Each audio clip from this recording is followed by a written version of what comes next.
A Superman comic has become the most expensive comic book in history. The first run edition of Superman #1 sold for a record-breaking, wait for it, $9 million this week.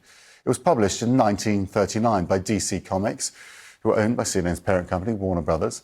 The historic comic easily eclipsed the previous record, which was $6 million. The sellers were three brothers who said they had no idea the magazine was in the family until they came across it in their mother's attic. She'd bought it back before World War II, when it was being sold for just 10 cents. Alex Grand, the author of Understanding Superhero Comic Books. I mean, this is the stuff of legend for you guys, right?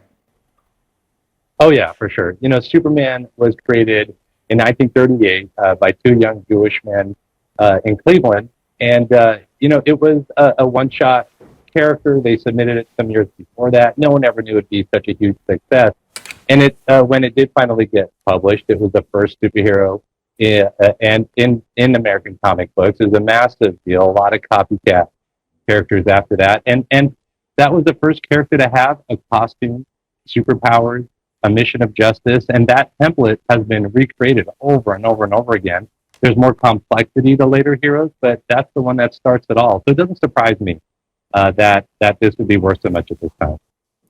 So it was found in their mother's attic. They had some indication that she had a comic book collection, but one Christmas apparently they started rummaging around and found a collection there. As I understand it, I think it was in California, wasn't it? And because of the atmosphere in California, actually it protected them really well. In other parts of the country, they would have been completely degraded. Yeah, and it depends, things like insulation, things like that do matter. Also that the temperatures, they don't get crazy cold or crazy hot. That definitely helps. Back in the later 40s, a lot of parents would throw these comic books away. Even in the early 50s, they were even having their kids burn their comics, burn them in big piles, just because of some of the stuff that was in some of those comics. Superman, of course, is a very G-rated character. And for whatever reason, these brothers, their mom, and and whoever before that, they didn't follow the crowd. They didn't say, let's just burn these things up or some way. For some reason, they kept it. The fish that swims upstream sometimes lucks out, and that's what happens here. Who are the buyers then? Because I don't know if we know the specific buyers, but generally for these very expensive comics, are they investors or are they fans?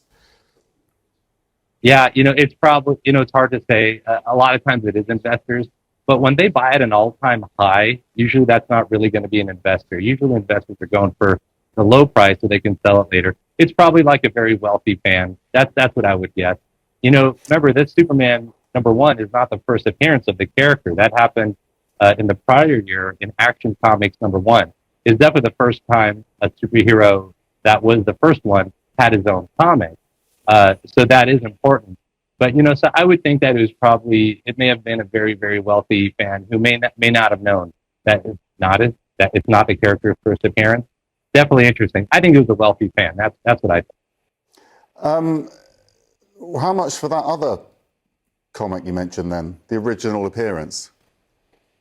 Well, that's going to be more, right? Because, another thing that does matter here is that it was a very high grade, right? When comics are graded, they're either all chipped at the corners or they're missing pages.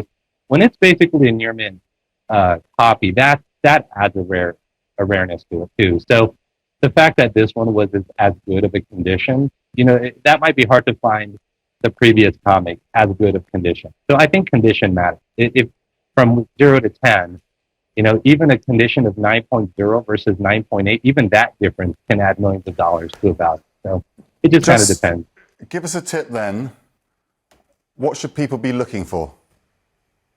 Well, everyone go in your attics and make sure there isn't some old box that hasn't been rummaged through in a while.